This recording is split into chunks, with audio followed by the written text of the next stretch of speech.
I hope everyone's having a good Monday morning.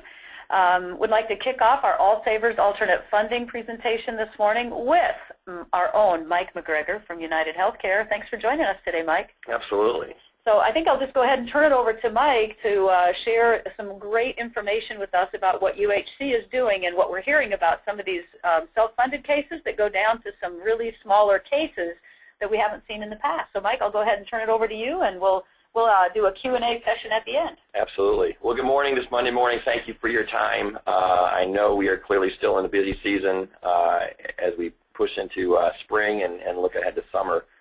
As we continue to look at our opportunities and what the future looks like for the health market, let alone United Healthcare's health market, we clearly have seen and have had some ideas tied to different alternate funding ideas or concepts for quite some time.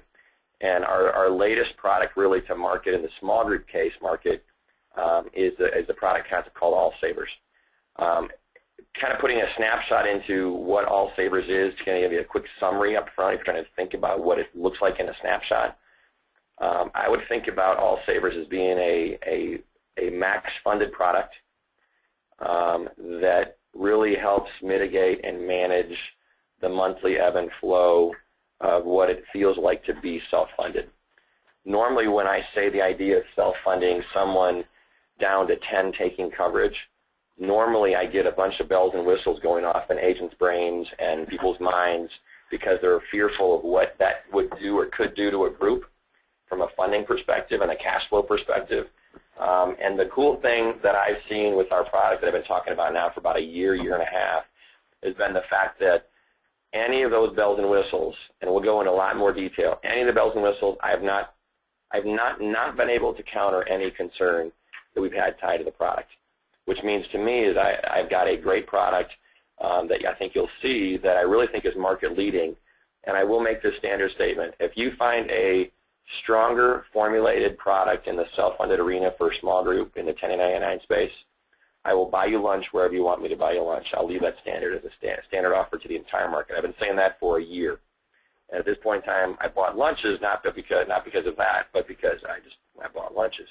I've not lost that wager yet. We've got the market-leading product in the state of Iowa, let alone the region. End of story.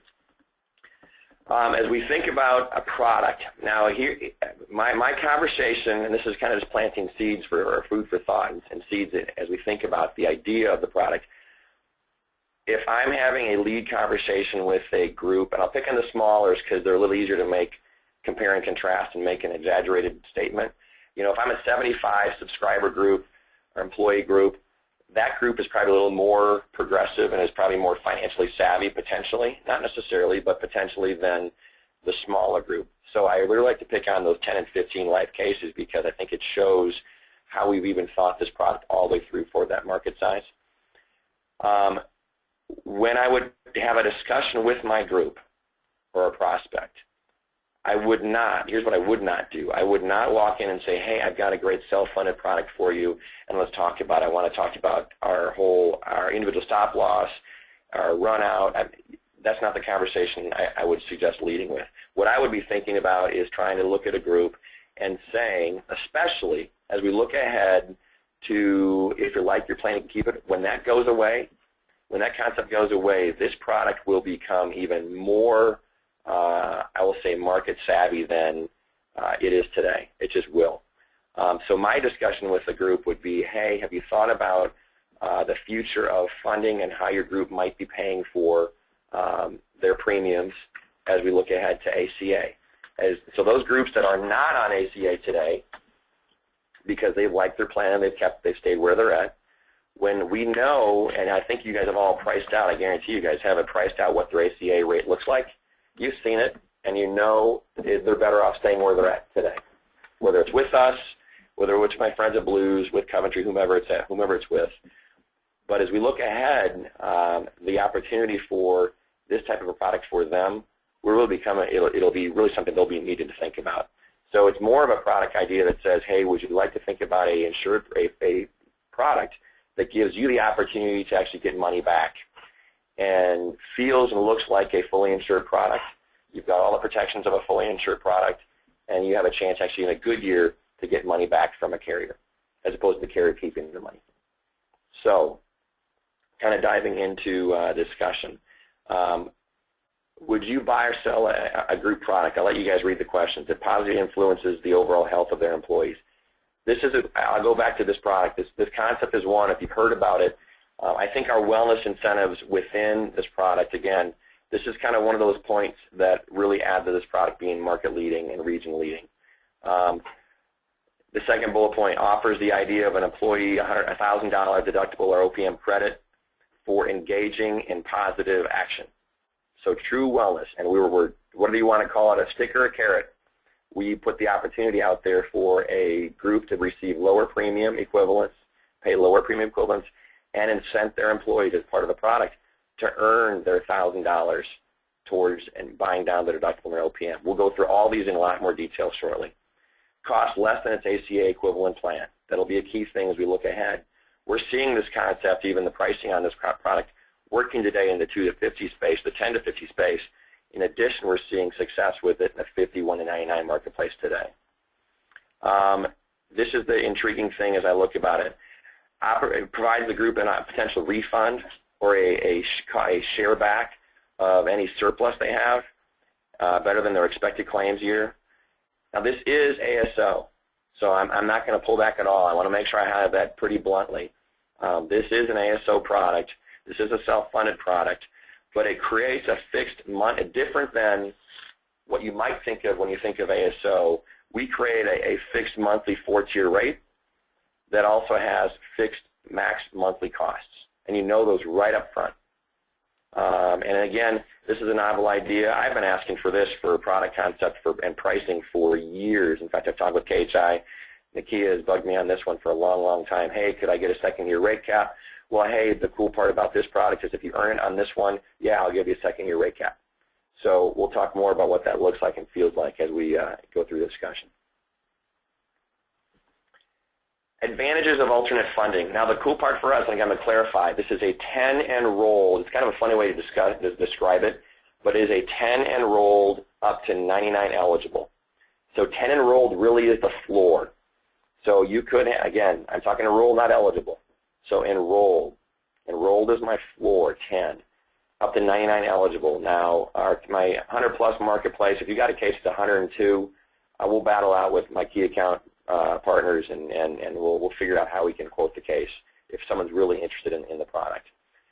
The fun part for me, again, about I get excited about this product because we're able to go back to some of the things that made sense in the pre-ACA marketplace.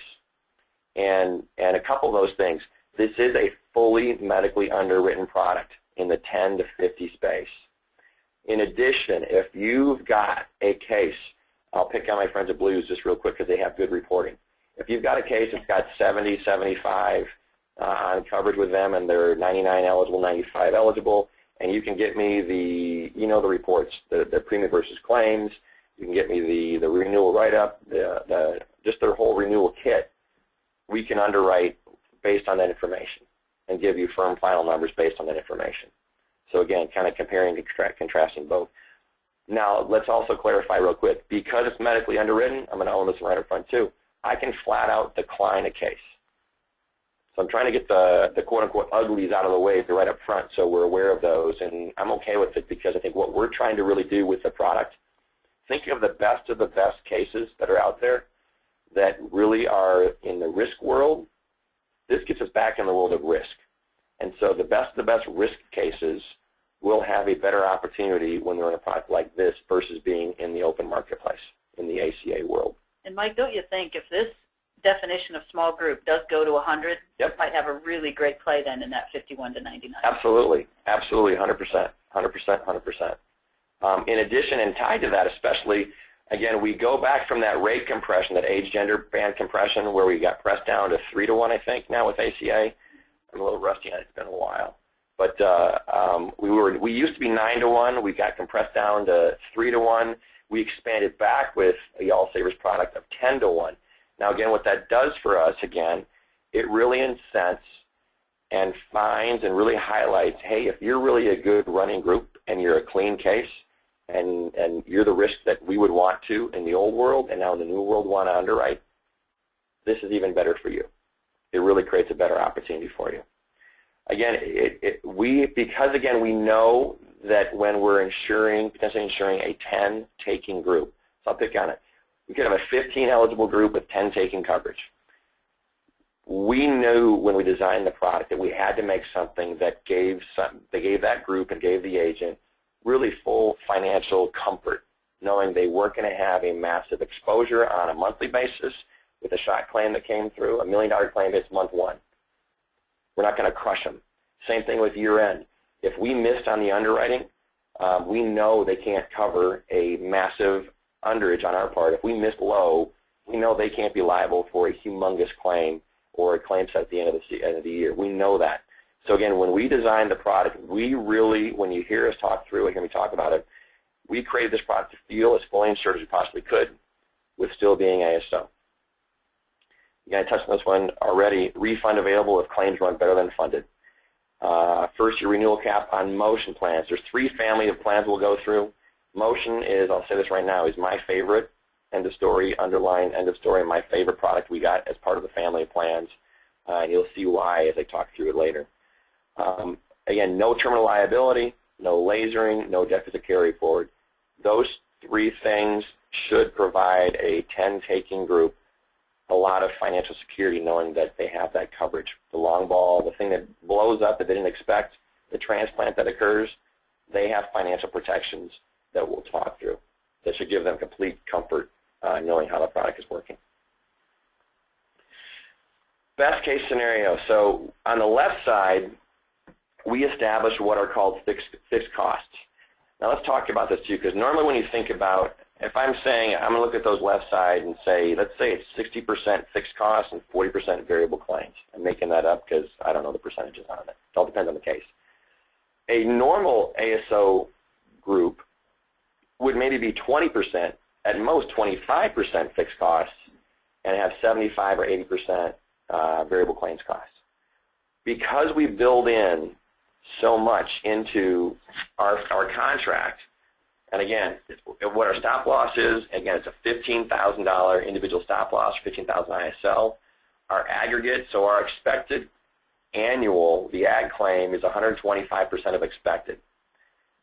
We build in our administrative costs, taxes, commissions, are all come right in there, and so it elevates that, what normally is a lower fixed cost, into, again, probably 55, 60% of the overall premium equivalent is tied to fixed, which puts into play this thing on the right, the very right-hand side, is the variable claims cost that I'll call, in the best running scenario, they have no claims. Let's just play it out. They have no claims. Let's say the aggregate premium on this case is $144,000. Let's say it's a 60% split. So let's say in this surplus they've got a, not easier number. Let's just say they've got a $30,000 variable claims cost. $30,000. Let's say they have no claims. Now that's a crazy example, but again, it highlights the point. At the end of their year, their 12 months, they would have, in theory, a $30,000 surplus. That's the example I'm walking through. We would, at the end of the year, and we'll talk through how this is going to look and feel, we would give back $20,000 to the group. We as all savers would keep $10,000. So the group truly, their net cost on that would be $20,000 less than they were planning in a perfect year, in that small example I gave. So again, that's the opportunity that should ring a bell, I think, in employers' minds when they think about a true opportunity to get cash back when they've never had that in the fully insured environment, ever, ever, ever, ever. The family of plans, again, I've talked to this phrase and used this phrase forever in my however many years in Iowa, choices and options.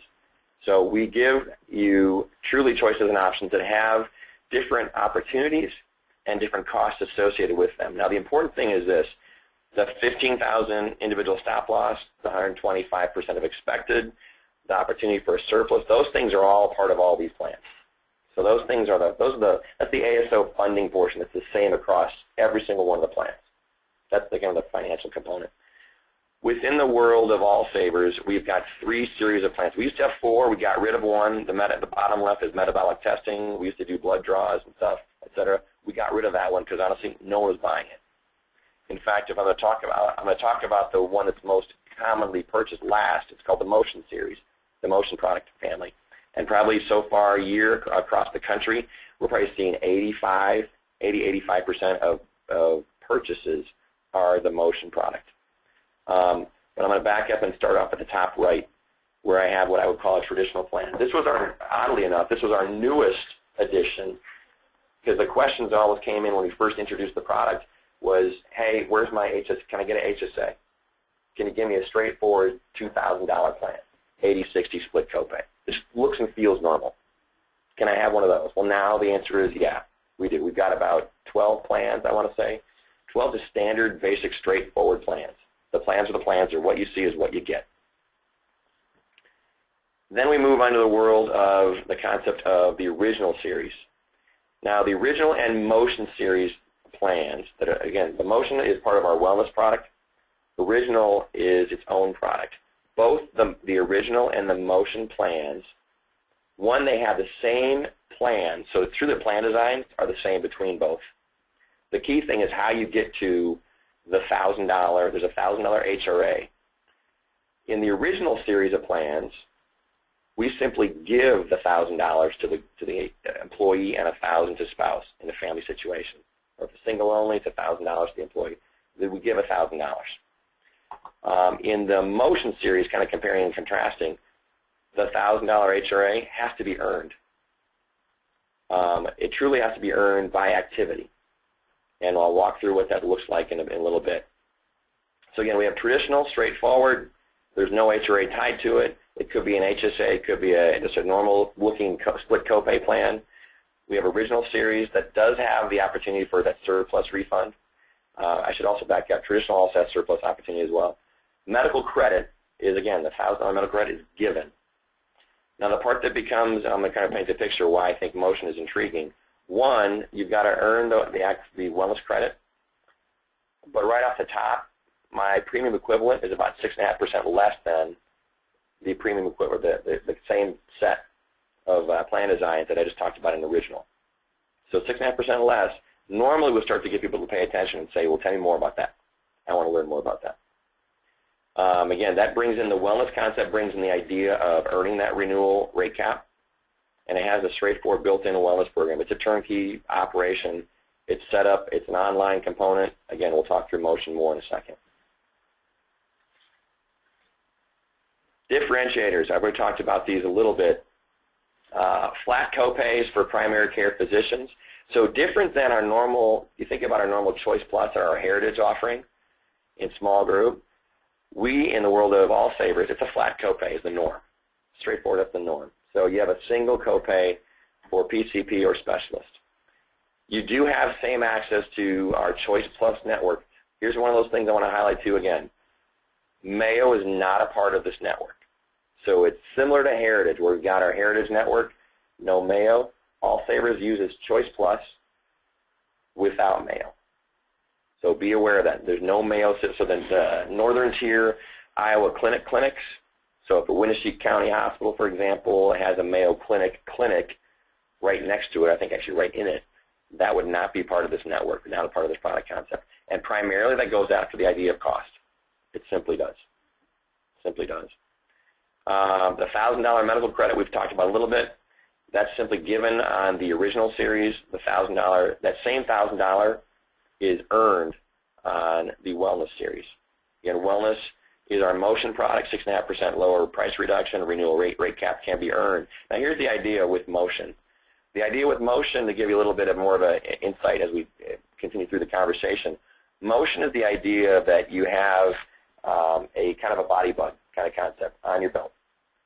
You might think about it, be familiar with the pedometer. Well, this is a body bug that is Bluetooth enabled, that it has component, absolutely, that it has the opportunity to talk to, it senses what you're doing, when you're doing it, how strenuously you're doing it, and how often you're doing it. It has Bluetooth capabilities that can then talk to your computer. Your computer then can talk to us and tell us how you're doing and what progress you've made. That's a part of the product. We call it that it has, all the products have the idea of private exchange. What that means is, to clarify, I don't like the language we used with that, but it is what our national team put together. The idea of private exchange says behind any given price point for either the wellness product or the original series product, you would have actually 8 different plan designs to choose from. The member would, actually not the member, but the group would have, and the employee would have a choice of up to 8 different plan designs behind that. They cost the exact same. So the employee has the choice of, if this is enabled, private exchange means they're offering all 8 plans. They would have, so my family of 6, I could choose that. When I choose my plan design, a lower copay is more important to me. Nakia may choose a lower out-of-pocket is more important for her family. Lynn may say, you know what, no, I want to have a lower pharmacy copay. We could all choose what's important to us, and it all costs the same. So you can choose how and what's important to you. We're going to talk about the fact that it truly is ASO down to 10 enrolled. It is composite rated, so we do come up with a 4-tier rate. That 4-tier rate is good for the year. So when you think about how this thing prices out and what it looks like, when you look at an actual quote from us on All Savers, you'll have all the different plan designs. The traditional plans, again, you'll see our HSAs. You'll see what our, again, our $2,000 copay plan looks like. You'll see those premiums. You'll see the 3 different family of original series plans. You'll see the 3 wellness, the motion series plans. You'll see those costs. It'll break it down and show you what your fixed costs are. It'll break it down and show you what your max claim liability is on a monthly basis, as well as what your annual max is. So at the end of the year, again, I think about that 15 eligible group that has 10 taking coverage. Ultimately, what they are going to want to know is, what's my monthly premium going to feel like? And I say premium in quotes because, again, this is ASO, so it's not really called premium, but premium equivalent. What is that? Do I have a 4-tier rate? The short answer is yes. Your 4-tier rate locks you in for the year. At the end of the year, you can also, and again, right up front, this is all transparent right up front, you can see what your max liability is right up front. So worst case scenario, you know what it is. Worst case, the cool part about the max liability is that is what premium equivalent you're paying every month. So you're fully funding this thing all the way from start to finish. So in a month where you have no claims, you're paying the same the next month as if you had $1 million in claims. So there's no impact on a monthly basis what your 4-tier premium is or what your monthly is, and there's no change as the contract moves along to what your max liability is. Those are set right up front, which should give a group and should give an agent a lot of comfort knowing this makes sense for my group or it doesn't. You'll know right up front. The cards are face up on the table. You can see it.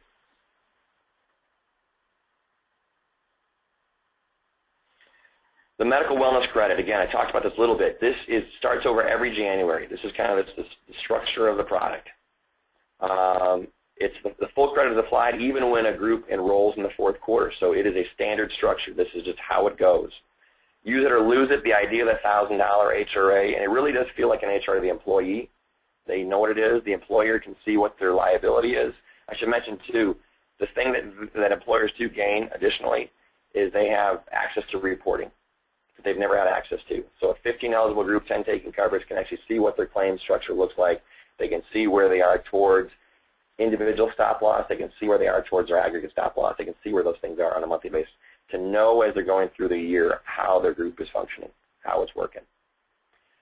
It is a use it or lose it structure as far as that wellness credit. So again, there's no carryover, so it's not going to multiply over times 2, which again, it really mitigates what the employer group's liability is. It doesn't multiply. It is what it is. It restarts every January 1. Think about you can think about the HRA in these terms.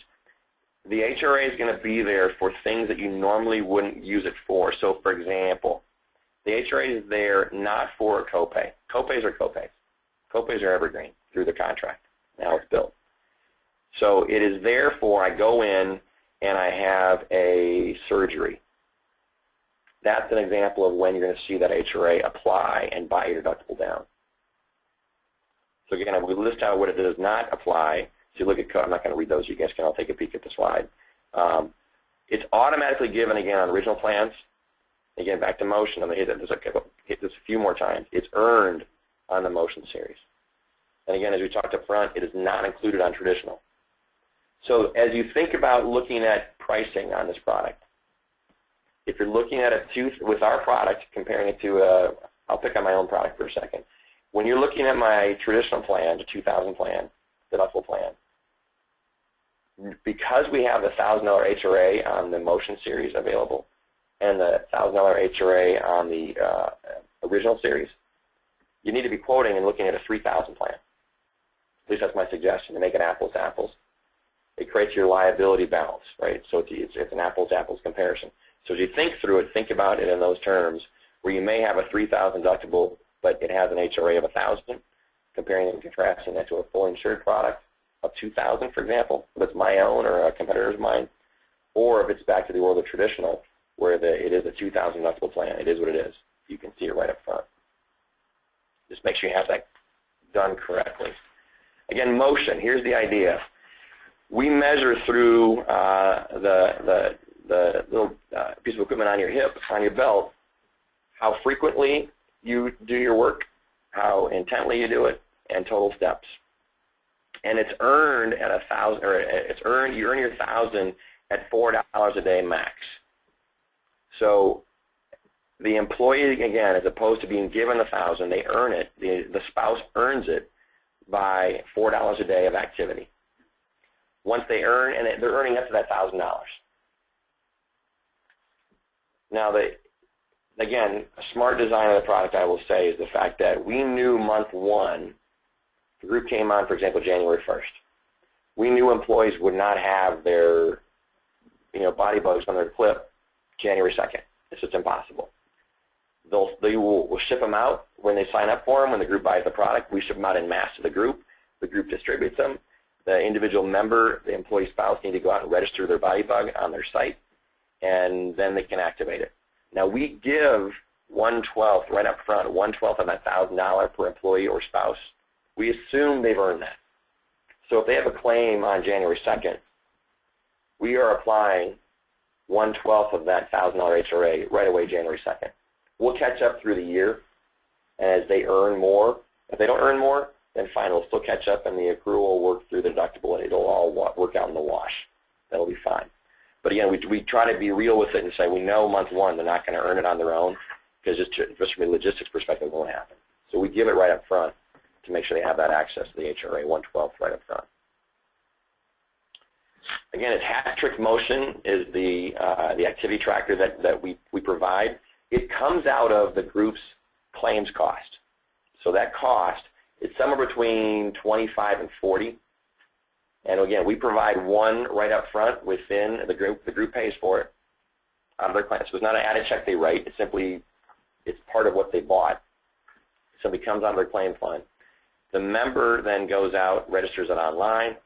The member receives, when they receive that activity tracker, they also receive what's called a USB key, which you can simply provide or plug into your laptop or your computer that reads your hat-trick motion device when you're close. Now, there are also, which again is smart too, we also have mobile apps for both Android and iPhones. We've got both those covered. So instead of having the Bluetooth component tied to your laptop or your PC, you could have it connected to your smartphone. Same idea. It reads and updates to us. It lets us know, you as the employee can see what you've done. You see what you've earned. Your employer can see what you've earned. They can see who's registered for it. They can see who's actually actively using it. So are you on this, Mike, or do you have clients that are already using this? Yep. It's new. We are. Newer, you said. Newer, absolutely. I've got one of my last clients. We sold the manufacturing plant over in Cedar Rapids, and I sat down with the HR VP and the owner of the company, with the agent, and the discussion was really simple for us when we came to the idea of motion, because he looked at me, the owner looked at me and said, so you're telling me, because his employees are on their feet all day, and he's already liking the fact that he's seeing 6.5% lower premium. And he's thinking, my gosh, my employees are on their feet all day on the manufacturing floor. If they wear their hat-trick motion device every day, they're getting their $4 every day at work. And so for him, it became a no-brainer to say, we're going motion because it makes sense. For a lot of reasons, it makes sense.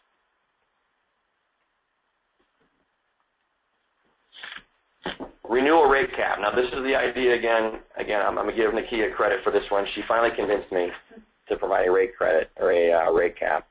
The idea is this, it's simple as this. The employee and spouse, or the employee only, whatever you got, whatever your contract is, if we have between 60 and 70% or 60 and 69% of those earn the possible points, they will get a 9% year 1 to year 2 rate cap. If the group out there, again, employee spouse earns 70 or more of the total possible points, they earn a 7% renewal rate cap. It could be less than that, but it won't be any more than that. Correct. Okay. That is the highest we'll go. So again, I go back to this kind of, for me, answers the question. Beyond the financial component for the group saying, one, I know my fixed costs. So I'm a group, I'm trying to think about how does this make sense to me. Financially, the group knows their monthly budget because we show the numbers right up front. They've got their 4-tier rate and max monthly liability. They know it. Now, in addition, they've got their employees out there doing things, which, again, holistically makes sense, but also from a claim perspective long term, makes sense for the group because she's got their employees doing what they would want them to be doing. We know activity. Here's the funny part about this product. We all know, the American Heart Association tells us, 5 times a day, actually it's 6 times a day for 5 minutes of activity, you are a healthier person. We built a product to reinforce that. So now if we got folks that are out there that are doing it, now the employer is also incented beyond trying to have a healthier people. She or he now is out there trying to figure out how do I get to a 7% cap, because that sounds pretty good in the grand scheme of a known max, 7% max. Now here's the other question too, the other flip side of this. What if a group says in month 2 and month 6 or month 12 that I want to leave, I'm done. This is not what I thought it was, whatever the reasoning is, I want to be out. Well, a couple things. One, because this is built with, which I didn't talk about yet, a contract, it's got a incurred and paid, it's a 1260 contract in the world of ASO. 60, I'm not misspeaking, 12/60, 60. So the idea there is you've got a 12-month incurred contract with 60 months of run out. Now you may be asking yourself, if you've touched ASO before, 60, why would you go over 24? Why would you go over 18? We never hear, no one ever prices that.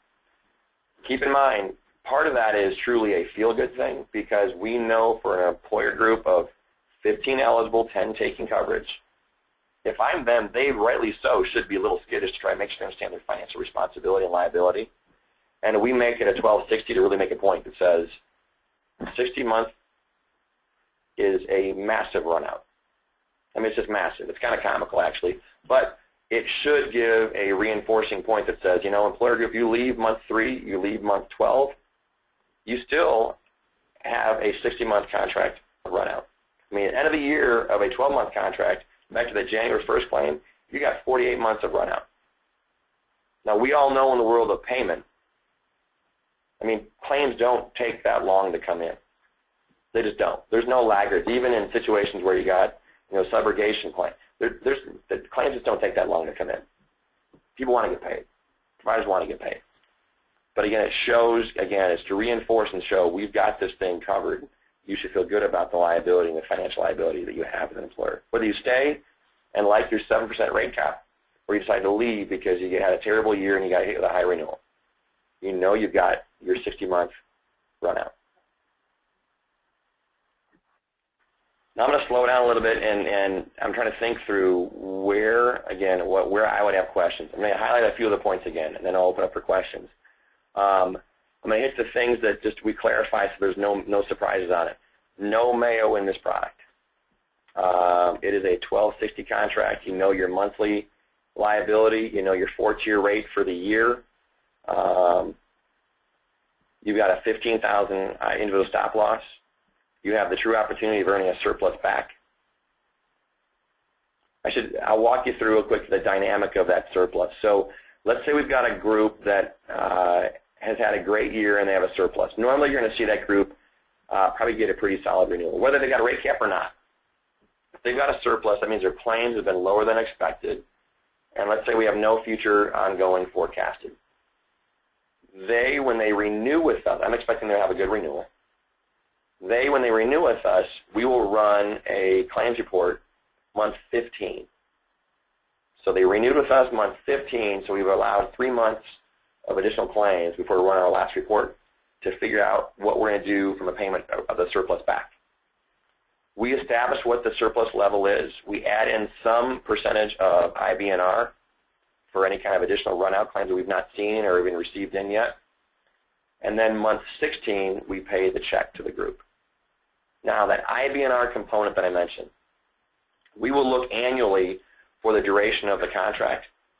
So if it's 48 months run out at the end, 60 months from the beginning, we will look every year to see how much of the IBNR we can release. Our goal will be to release it all. But if we have claims that show up month 18, we'll use that IBNR fund to fund those claims. We will not go back to the group and say, oh my gosh, we missed it. You had a laggard claim show up, and it was on December 31st, and what happened? We're going to go back and ask for it. No. We've already given you our renewal. We've already given you our offering.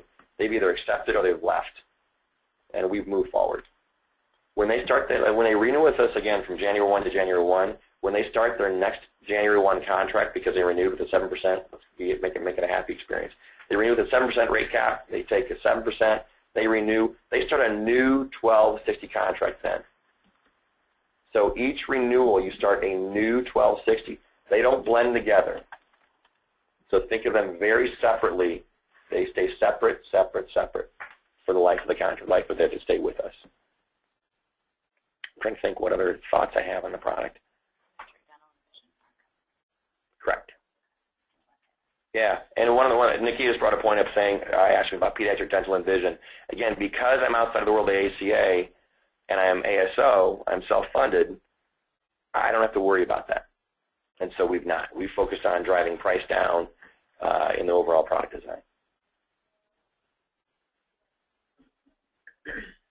On the underwriting process, how nitpicky are they going to come back in every single one and ask 100 different questions like back in the olden days, or is it? This is flashback, and this is flashback to the olden days. There's an all favors medical underwriting form at the employee level, again for those smaller groups under 50 without claims experience.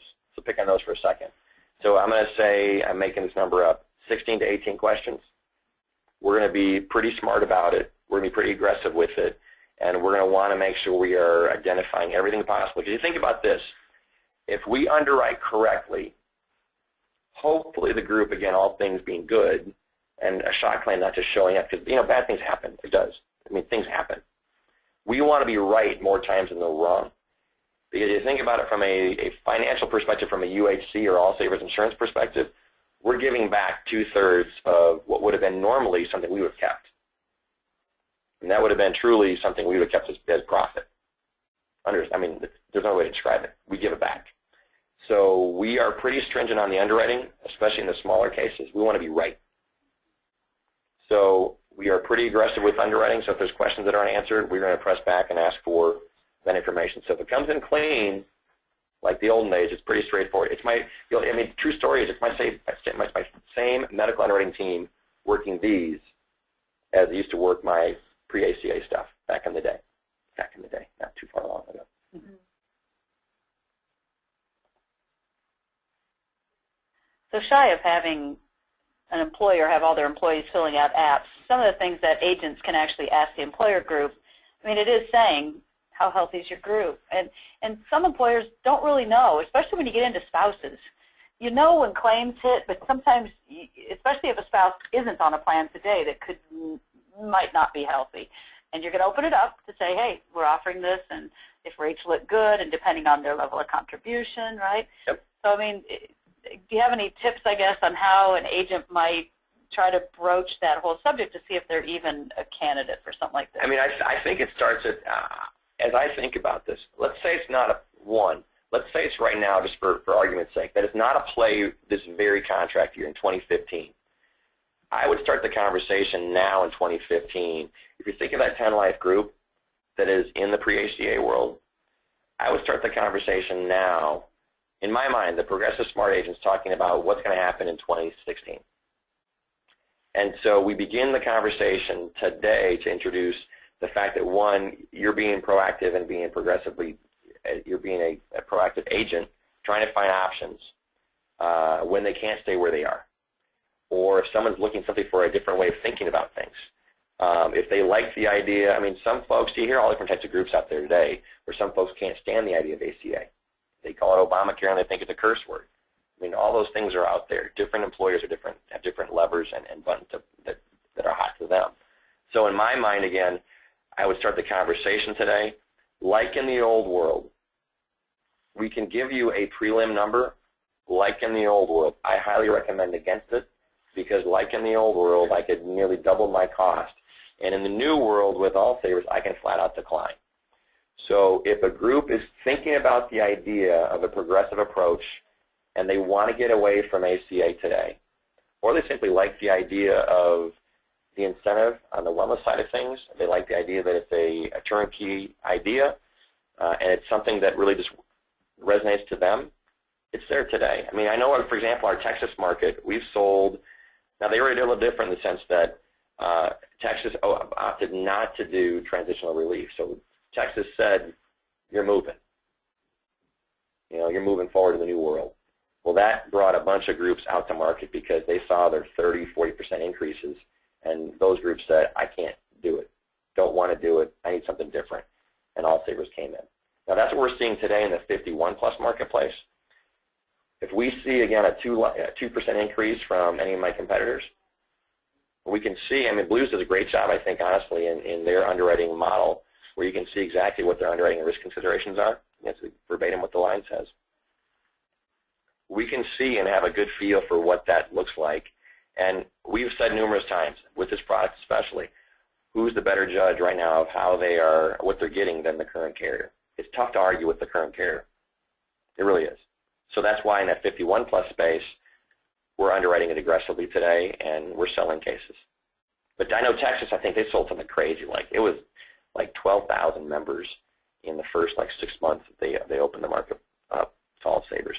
We've not gotten that many. I mean, I think I'm on probably my 7th case is sold. This is a product. 1, this is not for every agent. 2, I think the right agent thinking about this can do really good things with it. And so my goal, I said for about a year, I'm not chasing agents down for this product. This will resonate with agents, and if it does resonate with you, then I want to work with you, which is why I'm sitting here today. Help me understand for private health information, we've always kind of preached to the employer, you're not supposed to know the health of your employee, but now it's, okay, go out and get these health statements. How do we help them, or what can they do to protect themselves?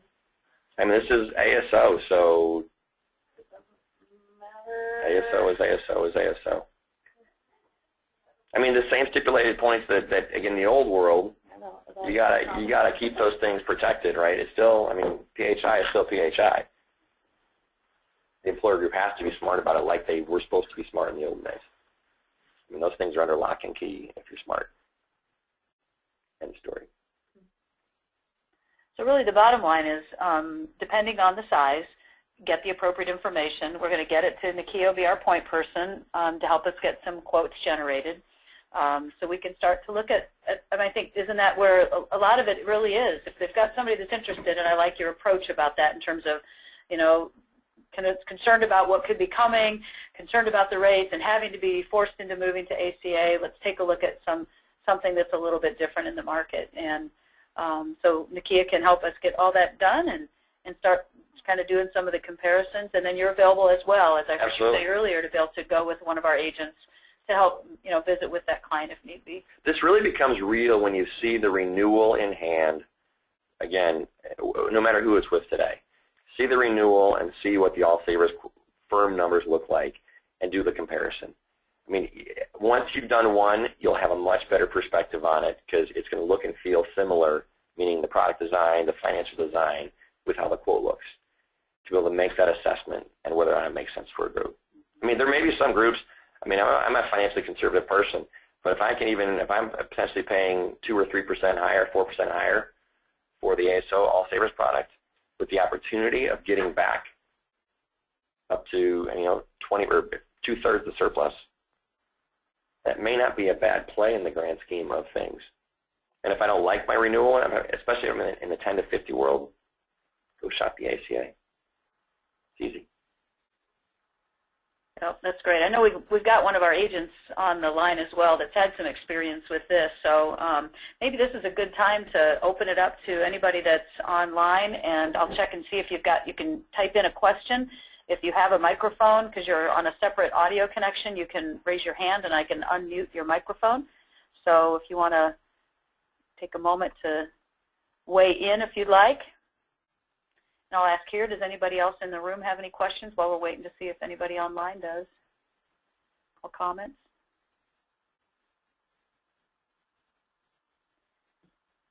Yeah, looks like we got a question here. Yeah, thanks, Larry. The question is, could Mike comment about the claim forms that the groups will get each month? Yeah, so I'm assuming we're talking claim report. So the group should be able to get to, I think there's 3, and I can provide Nakia examples of those for distribution. I want to say off the top of my head there are about 3. So an employer group should be able to, again, this is ASO. This is true ASO. It's not fully insured.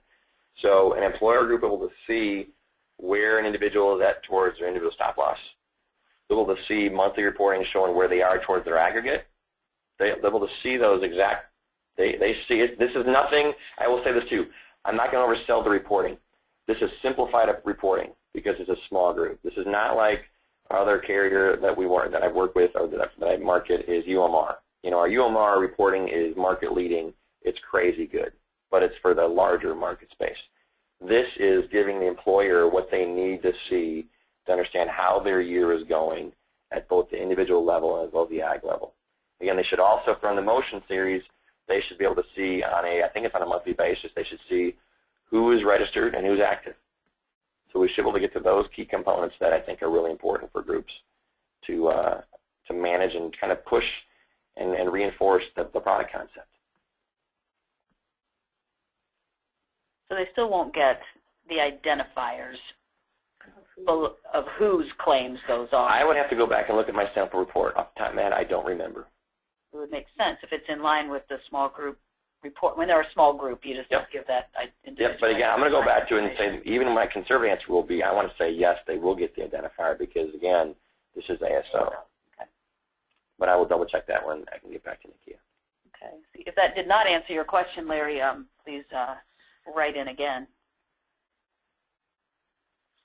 Well, good stuff. Just as we wait to see if there's any other questions anybody has or comments, I just think any time that we can be armed to help in the marketplace combat whatever, we can't even predict, will this definition of small group really go to 100 in 2016? And there's talk about, legislation to change that or push that out. But regardless, we just have to be ready and armed with, and I like what you said earlier about it's the ideas to say, here's what else we can consider. It's that agent, and we just talked about this on Friday's healthcare reform conference call that we do, is if you try to do the same old thing we've always done, which is either, cost shift it from the employer to the employee, or just raise deductibles, or just raise out-of-pockets, that's getting stale, I think was what I said on Friday. We've got to come up with some new ideas to help them combat the rising costs. And my offer still stands to the entire group, whoever's on, is find a ASO product that is more, I think, well thought out, structured, and positive to the small group employer. And again, I'll buy you lunch wherever you want me to buy you lunch at. Simple as that. Okay, well, I don't see any other questions coming in from the field, and so I just want to say thank you, Mike, for coming to visit us today. And I know we've talked about this before, but it's just good to hear it again, and really, I think we're on the cusp of something really great here. So thank you to all our agents for joining, and this will, as always, be posted on our website, both the recording as well as Mike's slides. So thanks, everybody. Have a great day, and we'll talk to you soon. Take care.